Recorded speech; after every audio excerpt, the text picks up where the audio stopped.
Halo manusia-manusia berbudaya jagat, ketemu lagi sama Alparido Santoso dari jagatplay.com.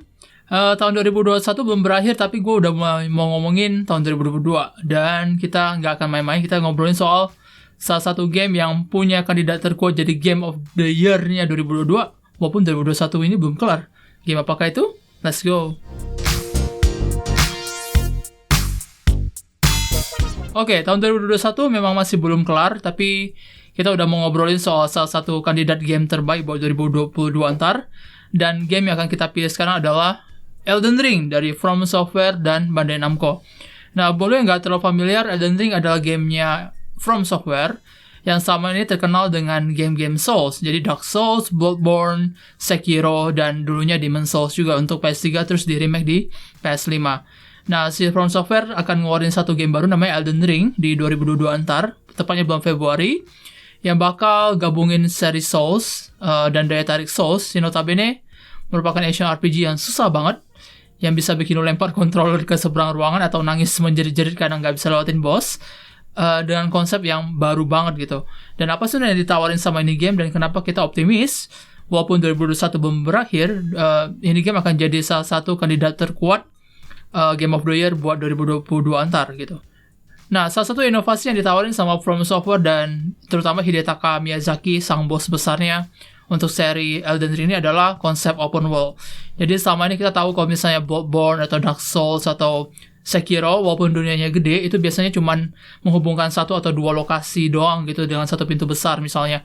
Atau game kayak Demon's Souls misalnya, dunianya bahkan dibagi dengan sistem kayak level di game-game lawas gitu. Jadi kayak lu ke hub, terus ntar lu harus teleport ke dunia yang beda-beda, terus setiap dunia itu punya boss berbeda gitu.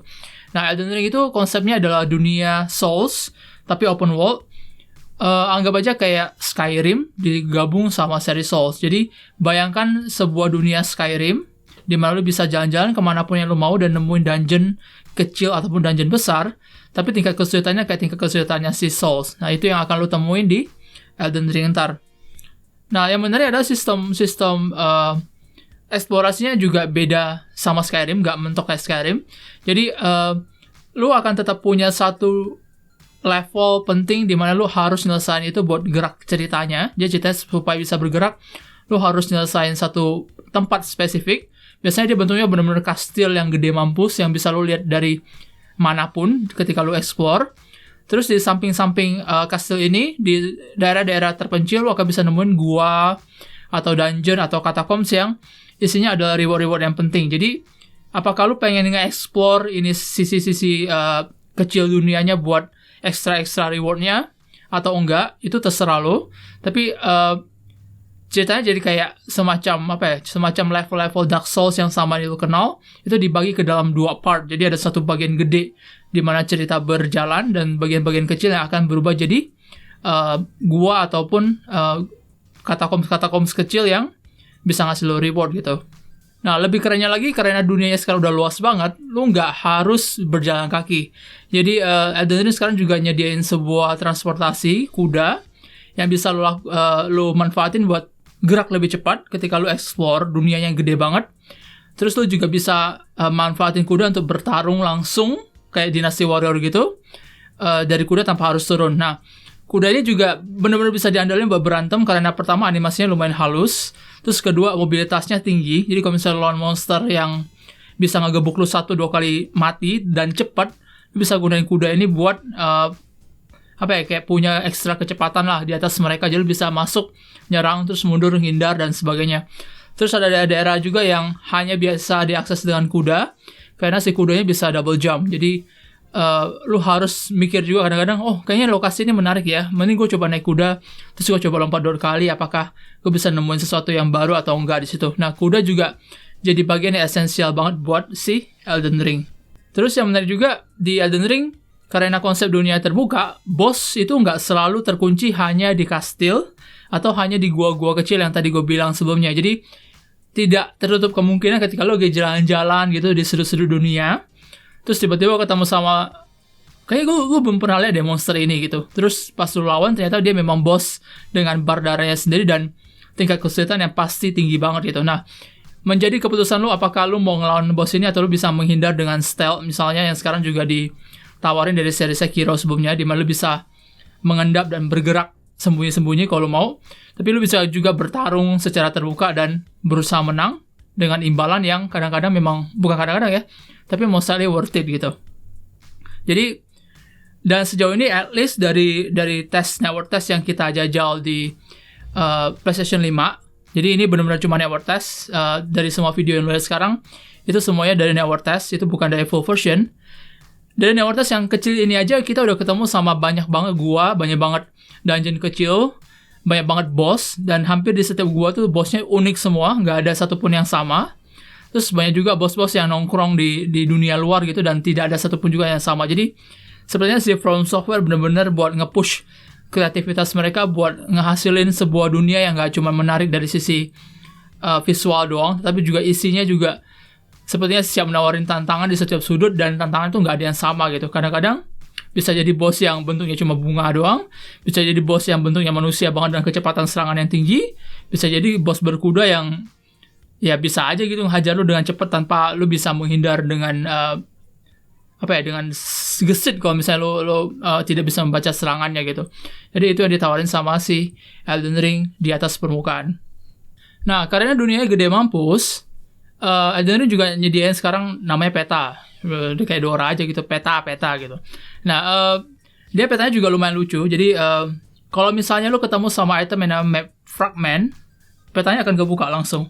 Jadi kayak Breath of the Wild atau kayak Far Cry 5, kadang-kadang lu mesti lihat petanya dengan seksama. Jadi petanya lu lihat sendiri gitu, dan lu lihat mencari kira-kira di atas peta itu ada nggak sih struktur yang menarik yang bisa lu singgahin. Kadang-kadang isinya memang menarik dan bisa jadi kayak side mission gitu. Dan juga kalau misalnya lu udah masuk ke dalam daerah yang penting, dia akan otomatis termarka di peta, dan sebagian besar dari lokasi yang lu penting yang bisa lu marka itu akan berubah jadi point fast travel juga. Jadi selain dunianya memang gede, tapi dia gak akan bikin lu sibuk untuk berjalan dari satu area ke area yang lain. Dia juga ngedukung fast travel kalau misalnya lu memang butuh gitu. Jadi basically ya bisa dibilang lebih bersahabat, karena sekarang lu punya kaki buat jalan, lu punya kuda kalau misalnya lu pengen transportasi lebih cepat, atau bahkan lu bisa fast travel selama lu gak lagi berantem kalau misalnya lu pengen bergerak dari satu area ke area lain dengan jauh lebih cepat. Nah oke, mari kita bicara soal sistem baru Elden Ring yang gak ada di seri Souls. Yang paling signifikan mungkin crafting. Jadi lu bisa crafting di mana aja sekarang. Jadi kayak kebanyakan game open world, lu sekarang juga bisa nemuin material-material tersebar di dunia. Bisa dari batuan mineral, bisa dapat dari tumbuh-tumbuhan, terus lu bisa beli resep dari NPC-NPC yang tersebar buat crafting lebih banyak item. Tapi sejauh sejauh gua memandang, tidak ada item yang sebegitu signifikannya di proses crafting. Jadi kebanyakan crafting di game RPG biasanya, untuk dapetin senjata terkuat, lu mesti belajar crafting, lu mesti kumpulin material dan sebagainya. Sejauh ini sih nggak ada. Jadi kebanyakan item-item yang hasil crafting itu tidak seberapa penting. Paling coba cure poison misalnya, atau cure status. Sejauh ini yang paling penting yang pernah gue lihat adalah item buat ngelumurin senjata lu dengan api gitu, dengan efek api buat damage lebih gede. Sementara yang lain tuh nggak seberapa signifikan. Jadi sekarang lu bisa crafting, tapi tidak akan mempengaruhi seberapa signifikan lu akan jago di Elden Ring nantinya. Terus sistem lain yang lumayan menarik adalah Ashes of War atau debu perang dalam bahasa Indonesianya.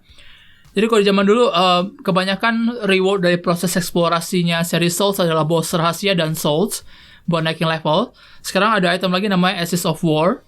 Jadi Ashes of War ini adalah semacam buff atau semacam aksesoris yang lu sematin ke dalam senjata yang lu pakai. Setiap Ashes of War akan nawarin skill yang berbeda. Jadi skillnya akan butuh sedikit mana buat dieksekusi, tapi efeknya akan jauh lebih signifikan. Misalnya ada Ashes of War yang isinya magic, gravitas, terus lu sematkan ke dalam tombak lu. Nanti tekan L2 di PS5, lu bisa ngeluarin magic gravity misalnya. Jadi Ashes of War akan jadi salah satu reward yang paling penting yang bisa lu dapatin di Elden Ring.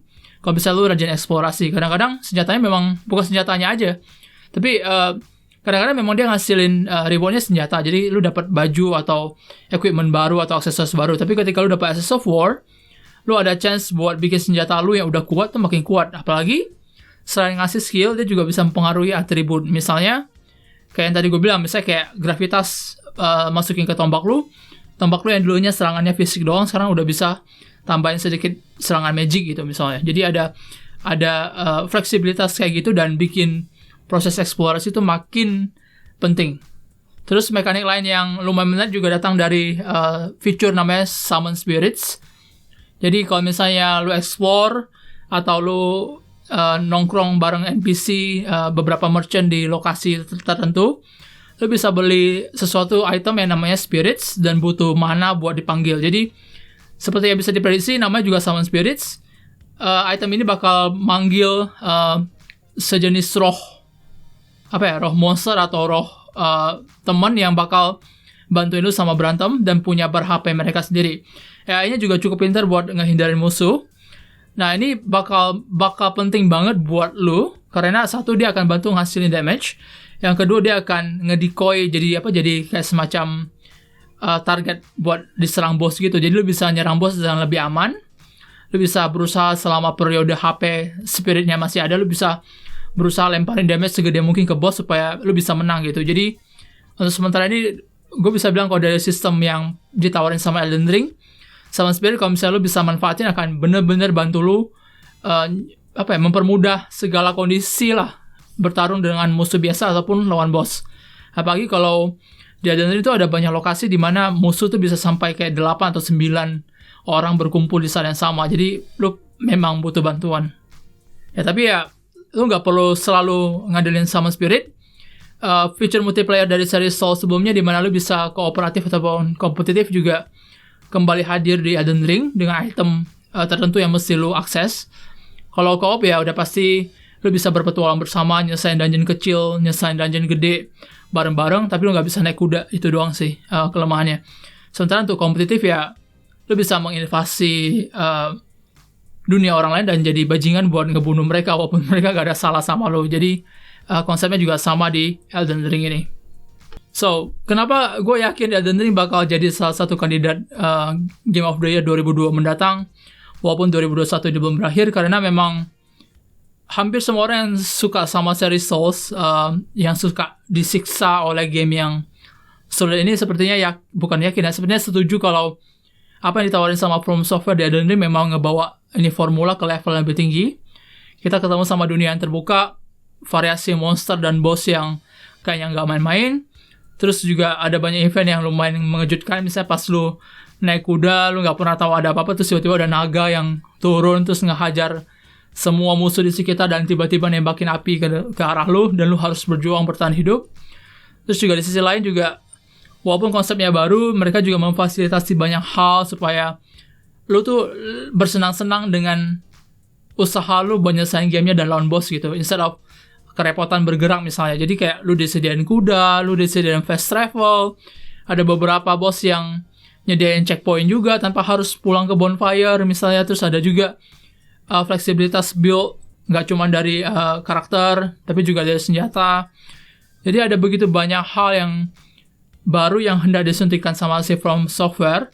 Tapi di sisi lain juga dari sisi kanan misalnya dia nyediain semua feature baru yang akan memfasilitasi gamer-gamer kayak gamer-gamer veteran Souls tuh, ataupun gamer pendatang baru tuh yang pengen ngerasain dan nyelesain Elden Ring gitu. Dan dari pengalaman pendek gua, bayangin satu region kecil di Nevertest yang isinya cuma satu boss dan lu bahkan nggak bisa nyelesain itu boss, nggak bisa ngalahin itu boss karena kontennya ditutup. Itu lu bisa ngabisin kayak 10-20 jam explore doang. Itu cuma bagian kecil loh. Itu benar-benar bagian kecil. Bayangkan kalau misalnya di versi final nanti ketika lu ketemu 5-6 boss di semua region, dan lu akan bisa, nggak tahu deh, gue bisa ngebayangin experience sampai 80-100 jam mungkin untuk lu pada yang rajin gitu. Jadi kira-kira kayak itu yang bakal lu dapetin di Elden Ring. So, itu basically experience kita bareng Elden Ring di Nevertest kemarin, dan sejujurnya bikin gue yang jatuh dari cinta semakin cinta sama ini series, dan makin bikin gue optimis kalau memang seperti yang gue bilang sebelumnya, ini akan jadi kandidat terkuat di GOTY 2022 mendatang. Dan gue akan mengajak lu yang belum pernah main series Souls untuk coba mulai belajar main Souls dan terjun masuk ke dalam Elden Ring, karena ini mungkin cerita fantasi yang lo butuhin. Elden Ring bakal keluar di Februari 2020 mendatang untuk PS4, PS5, Xbox One, Xbox Series, dan pastinya PC. Guys, thank you. Itu ulasan Elden Ring dari kita. See you on the next video. Bye-bye. Dadah.